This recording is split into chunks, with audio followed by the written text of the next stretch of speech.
Hi, Kevin McDonnell here, and I just want to show you around a property we're currently doing a refurbishment on. Now, this is a house I secured on a lease option agreement a few years ago. A lease option agreement is where you can get control of somebody's existing mortgage for as little as £1. The guy had a mortgage of £454 a month. He had their family home and they had this property as a buy-to-let property. They tried to sell it. Nobody was interested in buying it. I agreed to take over the payments of £454 a month and agreed a future purchase price of £85,000. This solved their problem. Let me show you inside and show you what we're doing on the refurb. So we've done brand new doors and stuff to the side. We fitted new windows throughout the property, new back door, repointing and wall insulation and damp proofing to the property as well. We had rented it with dated kitchens and stuff. We're doing a full refurb now. We're bringing it up to a C-rated EPC standard. So we've damp proofed everything. You can see all the damp proofing in here. And we fitted internal wall insulation.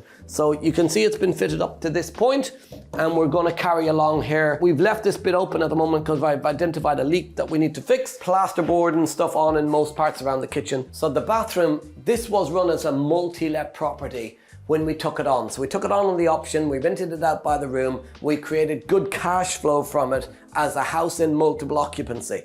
Now what we're doing is we're converting it back into a single let property, having purchased it. So we're ripping everything out. We're gonna get rid of the shower. We're gonna fit a bath in here. So make it a family home, put a bath in. So the bathroom needs quite a bit of work to be done to it yet as well. It's one of the last rooms we do always because we leave it available for the builders to use the toilet when they're doing the refurb because it's something they always need. Into the dining room area, again, internal wall insulated. You can see around the windows where we fitted the external layer. New windows, as I said. Under the stairs, we've got the new consumer units. Those metal boxes all upgraded to the right standards. You can see the doors were the old fire doors with the fire strips in them. We're just gonna paint over the doors because the doors are fine, the doors are solid, so don't need to spend money where you don't need to spend money. Into the front sitting room area, so we've replaced the whole floor in here. Again, we've wall insulated everything. King span board fitted in between the walls to get it all up to the C-rated EPC standard. New light fittings, new wiring throughout the property. So the guys are all over the property right now doing some work. So we've ripped out the radiators. It was here. We're going to be moving it over onto the external wall. Not fitted yet, but it'll go on that wall. We're currently bringing the pipe work across to here, and then we'll be bringing it down into the wall where we'll fit the radiator. Doing some final touching up of the paintwork at the moment. Again, we placed the floors. We've got a little bit of damp coming up the chimney breast here, so we're going to fit a vent. So we've drilled out all the holes that'll clear out the damp patch. In here, one of the bedrooms. So this is the smallest of the bedrooms. Again, just replastered, repainted. New windows again upstairs as well. Ceilings plastered and painted as well. So just everything done to a brand new spec right across the house. So it'll be a nice family home. Through to the third bedroom. Weirdly, it had a toilet and a sink over here, and it didn't have a door or a full wall. It had a wall that went to about this level. You would be in your bedroom, but you could sit on the toilet and look over the wall. It was very random. I think it was fitted by an electrician or something at one point.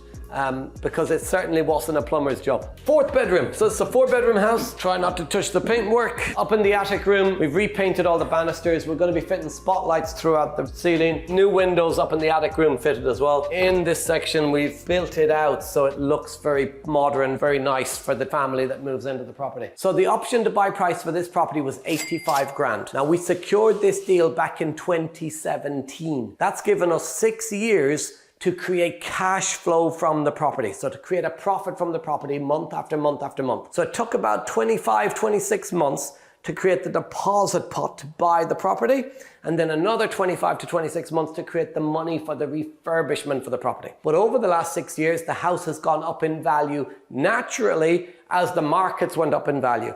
But not only that, the refurbishment is also adding value to the house. So we've purchased it for 85K. We're spending 25K on the refurb, 5 grand on legals and stamp duty and the option agreements and stuff. That takes us to 115 grand.